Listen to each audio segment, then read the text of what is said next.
Welcome to your ADHD life and another one of the Lost PlayDHD interviews. This one is with Elaine Taylor-Klaus and took place at the 2013 ACO conference.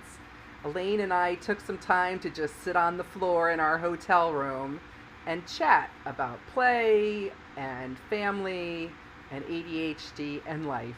Enjoy the show. Miss Elaine Taylor-Klaus, it looks like you're all in your little blanket. I do. I'm sort of wrapped. I'm chilly. I'm sort of thin-blooded. I get cold. Thin-blooded? Or thick-blooded. No, I think thin. Thin-skinned. Thin-skinned. There you go. Yes, you can see the veins. All right.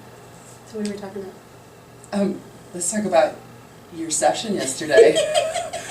Are we talking about my session yesterday? Or are we talking about We can talk about the whole weekend because I arrived here on Wednesday night and got to play with you and your family. It has been a very fun playtime. Oh my God, you have no idea. See, because you had, you were in your home with all your usual stuff around you. Yeah. And so, oh my God, I just left there going, that was great. This is how you turn a conference into an extended play experience. There you go. I think it was brilliant, actually. You start by staying with a friend. I think that was good. Yeah. It worked out really well. Yeah. It did, because then we had that starting point that wasn't like flying in and flopping down in the hotel and I know. And just kind of going, oh, what do I do now? And I got to meet your husband and your kids. Oh, touchstone coaching, huh? Yeah, well, but that's where it comes from. Yeah. The idea of grounding yourself. It's not, it wasn't really meant to be a promotional. Right, yeah, sure, yeah. Okay. Truly. But, now you got while TV we're at it. Right. And then you had the fabulous dinner with Alan Brown and his lovely wife and Lori Dupar. That qualifies as a dinner party. It was. It was a dinner party. It was a dinner party. It was. And the giant vat of puttanesca. My refrigerator is still full of it. Oh, and so funny because last night Austin says he's fixing himself some dinner. He's putting a little of this, he's putting a little of that, he's making himself a puttanesca. And I said, oh, so you're having horse sauce. And he says yes. He has no idea that there was a reference for me to that, right? But it was hilarious to me. But he knew it was puttanesca that he was making. He knew that it was puttanesca that he was making. That's really funny. So if he had tiramisu, you might have to worry. Then I would have had to worry a lot, but yeah, it was him and the dogs. So. That's good. How's the dog? I don't know. Yeah, they're in good hands. In good hands. The good thing is he knows I can't do anything, so that's right. Couldn't fly home, so it's all okay. It is good. I get to hang out with you and your doggy. And your purple polka dot. My purple polka dot toenails. So then dinner party. Next, thank God that was the first time I slept was that night. So that was good because I was exhausted after staying up until 1 o'clock with your husband. And you noticed that I went to bed. I know, at midnight, right? I got an extra hour of fun, so who I'm in love with too. So and then we had our thing yesterday, which I don't know how it was for you, but I opened my manual finally yesterday. Me too, yesterday. Did you? Yeah, right? And I had sent in my forms. I had made sure I had my handouts in January, and so that it would be in the manual because that's what we were told, right? And then I opened the manual yesterday, and there was a page that had my name on it, and there was nothing else. And I was that's not what you were looking for. And I knew it wasn't online. So you know what's really funny? I haven't checked to see if my handouts were in the manual. Oh, really? I don't think they are. Idea. I don't think they are. Well, you should get them online, though. They are online. Okay, that's good. And today I was at a presentation where half the handouts were in the manual. Yeah, because they only said they do 4 pages. They said they'd only do 4 pages. God, it was sort of disappointing, actually. Well, you heard the whole room flapping. Yeah. Where am I supposed to look? Yeah, it was funny. Well, and then there's Dr. Parker who does the same thing he did last year, which was, so this morning I was changing this whole presentation. Rudy, so if you have the handouts that we have, don't use those. I've got new ones for you. I was going through the handouts with Rudy's and going 1 and flip page 2, yep. 3, just trying to, and then I gave it up. That's funny. We all had something, but all presentations have turned out really well so far that I've gone to. Excellent, in the classic ADD style. Yeah, we're good at winging it, aren't we? We are. Well, we have content, we have good information, and then we we're really good at reorganizing it at the last minute, Yeah. I think is what we do. So your presentation was on? My presentation was effectively on using coaching skills in marketing your business. I don't remember exactly what the title was. It had something to do with heart and mind and art. Yeah. Science and art, heart and, yeah, I could never get it right. What? It was good on paper. But You just needed a title. Yeah, it's it was a okay. good title. It was really, really good. Got a good attendance in the That's rooms. it. It was a good title. It did. I heard you had a good attendance. I heard you had a good attendance. We did.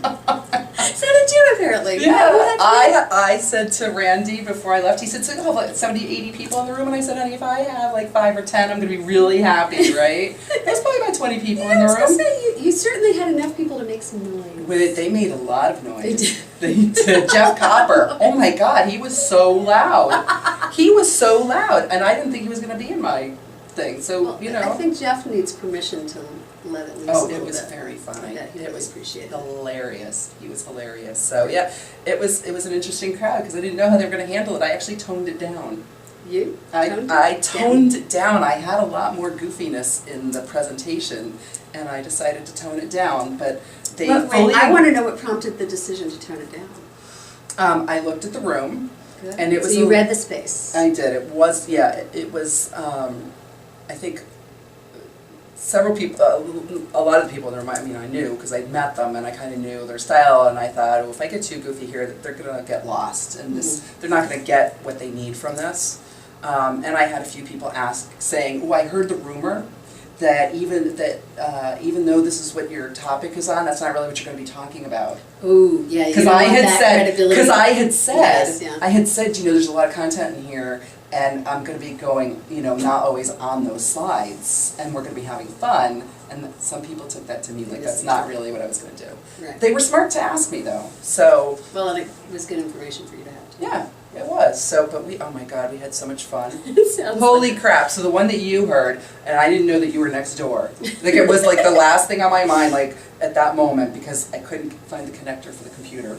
Right. Yeah, we couldn't either. I had to get somebody else's frig computer. around. Yep. Mhm. So, and I didn't have a thumb drive, so I couldn't even move. You know, Me either. oh my Yep. God, it was a nightmare. Mhm. So, and so then we got going, and you know, the first couple of exercises they were getting into, but the one that you guys heard was actually everybody had to pair up.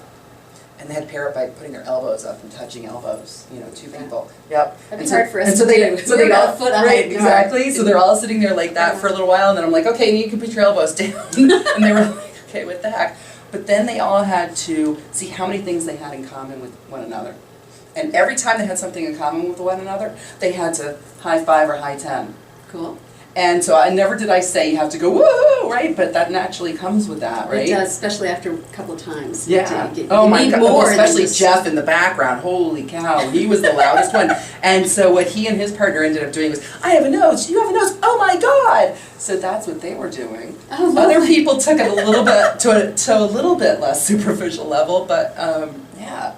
And so I had told them, actually on Attention Talk Radio one day, I said, you know, if you're in the room next to me, while you might think deciphering psychoeducational evaluations is boring, you're going to be jealous that you weren't in our room. You know, you told me that before. I did. I did not think to So check you to weren't see even if you thinking- were next door. It's good. I really, it would have Yeah. maybe been nice to be prepared for that. No, because but I danced what in I the moment. heard, That's what I heard was you said, "Oh, that's one of my favorite people to play with," and That's I thought, "Oh my God, that's great that it was Elaine over there," because it just, yeah, it was fabulous. And we heard, you know, we're here, and somebody pounded on the wall, and Yeah, it was a and little that like to this. me, It was. yeah. I do believe that's what it That's sounded funny because I was over there when you did that, and I went, "Yes!" Well, it wasn't even me that did it. Oh, really? So it was somebody else. Whoever it the was. whole room, that we had a little bit of input as to what Yeah. we should say to you. Yeah. Which apparently had significantly less impact than the pounding on the wall. Yes. We heard you though. We heard you because, I mean, it was so loud in our room. And when you did that, it just It got egged everybody quiet. on. Well, it got quiet for a second, but then we were just egged on. Well, you might have been egged on, but you were egged on significantly more quietly. Well, because we were almost at the end of a minute, so I gave them 1 It minute. was so funny because all of a sudden there's this, we scream and then Because they were like, it was like, we did it. And the guy was like, we did it. It was great. And then here I am in a room that is not nearly as playful as yours, and Right. I was giving a more traditional kind of a presentation. I do like play presentations, but this wasn't one of them. It wasn't. And then I had to figure out how to sort of reclaim the room, right? How do I come back to boring after we've just had this little play experience? Right. Not boring, but you know, more sedentary. But focused attention. Right. And that was sort of an interesting challenge as a presenter. I hadn't really thought about it till now. Like, how do I bring us back, you know, and continue on without everybody sitting there kind of going, oh, we'll be next door. But I did refer back to it a few times about if you wanted to go back next door. And we did, at some point I thought about sending somebody as a reconnaissance. You know, and I said something about, does anybody want to go next door and see what they're doing? That would have been really helpful to get you all focused on marketing, right? That you could have totally played into it, though. Look at how well she's marketing herself, and she's not even in this room. I don't know, I could have done that really well. Next time. I'm trying to think of what coaching skill, because I was all about what coaching skills are you using. Well, playfulness, celebrating strengths. Connection, celebrating connection. Yeah. Next time we'll have to time it. Yeah, well, right, next so I time know we'll what have to coordinate it. Wouldn't that be cool? Well, yeah. I mean, there's so many people who I said, oh my God, if we had put our presentations together, it would have been phenomenal. Yeah. And just said, you know, instead of, you know, if you're here and I'm here, and that means, you know, you've got this slot and I got this slot, let's see if we can just do like a 3-hour thing together. So, yeah. Well, but I think your content about play, it lends itself to absolutely any topic. Everything. It does. Well, so the exercises we were doing, Randy Jenkins actually gave me, and he does them, some of them he just does, you know, just to have fun with people when he's doing different events or whatever with them, and he's not thinking about, you know, the stuff that I'm paying attention to in the exercise, so he's giving me that exercise, and I'm thinking, that's great for talking about having a short time limit and having to get lots of information, and how that applies to being a psychologist doing evaluations, because they are limited in how much time they have. They have to get a ton of information, and sometimes it may not be as deep as they really need to go to get what they need. So we did a lot of things like that where Randy was like, oh really, you could do it that way. I mean, there was one on visual memory. He's like, oh, I never even thought about that as being visual memory. Yeah. What did you do on visual memory? I did one where everybody partnered up. They had to strike pose, look at each other, kind of memorize each other, how we looked, and then they turned their backs to one another and had to change one thing about themselves and turn around. And see if the other person noticed. Yep, see if the other person noticed. Yeah, I would have some performance anxiety and exercise. Well, can you imagine? So that's just an exercise, looking at, you know, with another person who hopefully you're familiar with because you're sitting near them. And we're all together in this, you know, we have something in common. Bond, right? You go into a psychologist and they're measuring your visual memory with these artificial tests. Yeah, that'd be... Sometimes under time pressure. Yeah. Hello. Yeah, that's, you know? That's a recipe for... Yeah. And so a lot of it was talking about those kinds of things, though, you know, what kind of experience is the client having, and what tests are they using, and saying, well, that means that in school they're going to have a hard time in this. How does an artificial test measure like a real life skill? So do you ever feel like sometimes though you get clients who come in who, particularly, I've noticed this with teenagers who, they're at a point where they're really curious about how their brain works. Yeah. So they may actually be interested and engaged in a way where, I don't know if you get different results, but clearly it doesn't feel artificial to them because it feels like, ooh, this can tell me something about myself. Yeah, I think there's certainly, I mean, kids, teenagers, and adults, and I think also just, you know, I'm interviewing them usually for a little while before I do some testing and building some kind of rapport with them. So you better just sit them down and say, start. No, in the first 3 minutes usually I know if it's going to be good or, I mean, you know, the other day this kid came in and I think he was in my office for 2 minutes and he says, oh, I like her. She speaks my language. She understands me. And I said, how do you know that I speak your language? He said, because you get, I can't remember what his name was, but he has, you know, isms about himself, I guess. And he said, there are very few people who can speak my language. And he said, so, and his mother's like, yeah, it's really rare for him to find somebody who clicks with him. I'm thinking, it took me 2 minutes. All right. Wow, I'm on a roll, you know. And it was great. He was terrific. And he also hula hooped with me afterwards. So. But you do have sort of a quirky persona. you know? think? Yeah. A little bit, and so Yeah. that would attract people. It gives them permission to be themselves Yeah. instead of trying Well, they also get to come in and sit in beanbag chairs, and Yeah. you know, there's toys in the office, and every parent says, "No, whatever you do, leave the toys alone." And I say, Seriously? The parents always say that What do because they want their think that child toys to be. are there for? Their child is to be there to be serious, to answer questions and do testing. Okay, this is serious, Right. right? And every time I have to say, you know, if I didn't want your child touching them, I would have put them away. Really? I can't even fathom. Like, if they're there, isn't it? I would think the assume saddest, we do know what happens when we saddest assume. thing that I ever saw was this 8-year-old boy who I had gotten all this information about him. You know, horrible, horrible things he'd done. He tried to light his grandmother on fire, and you know, what I mean, That's like bad. bad, Yeah. horrible. That's hard. And I meet this kid, and he comes in, and he's sweet as pie, and he starts playing. And his adoptive mother, who was a relative of his, comes in and says, "You see, all he wants to do is play."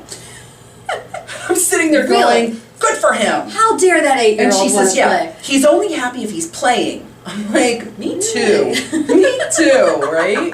And over the course of that entire day, it was a very long day with this family because it was so hard to get information, but you know, over the course of the day, I slowly started saying, yeah, playing is really important. That's why I've got all this stuff in my office to play with. Mhm. And maybe that's part of the problem. Grandma didn't really like playing very much.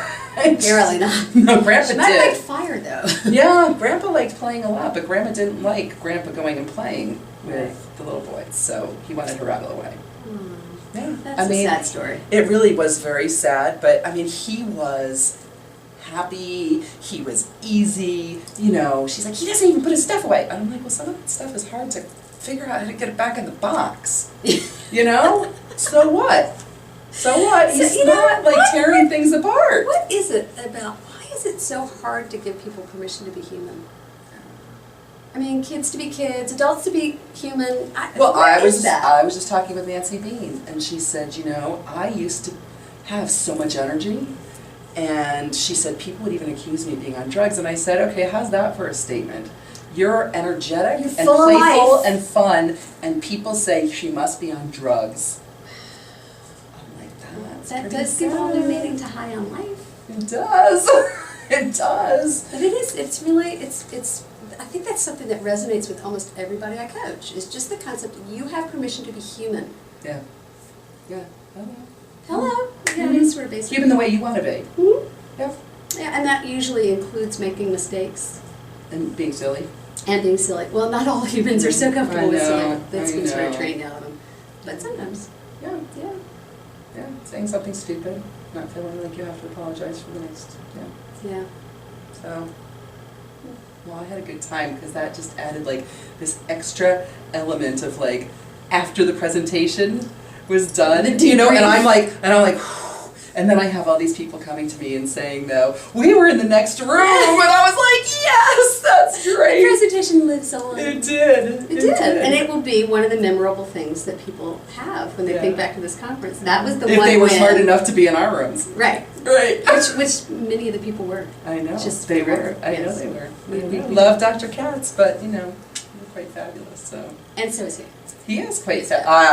He is amazing. I'm gonna hopefully get him to talk to me. But yeah, Yeah. yeah. He I'd like to surprises see me. you get him to play with you. That would be That fun. would be fun. Uh-huh. Maybe get him to do like patty cake or something with me really quick, Yeah. or something. So what was the movie about patty cake? Oh, Roger Rabbit. You gotta watch out for patty cake. Yes, you have to watch out for patty cake. That's a good reference. Maybe Wow, I I haven't like heard that that in a so long much. time. Yeah, I don't know. I don't know. I just Yeah. patty cake. Patty cake. We'll Yeah. see. We'll see what happens. I'll send you the copy of the video if I get him to do it. Be like, Jeffrey, I'll pay you $100 if you'll play patty cake with me on video. I like it. I got Bernie DeCoven to do I'm a Little Teapot. That's good. That's impressive. Yep, he took Truth or Dare, and so he took Dare, and he couldn't remember all the words to I'm a Little Teapot. When he finally did, we prompted him on the second line. He asked if he could give it as a if he could orate instead of, and so he did his best, like British. British. Oh my God, funny stuff. I So love it. yeah, he's up on the site today. So there you go. Have I been replaced? Got replaced. Well, usually I replace on Friday. I waited until today. Thank you. Yeah. I got an extra day. You did get an That's extra good. day because I wanted to make sure that people knew you were there. So, yeah. If you've enjoyed the show, please like us on Facebook at facebook.com/YourADHDLife. This is Dr. Kirsten Milliken. Until next time, have fun and find ways to play.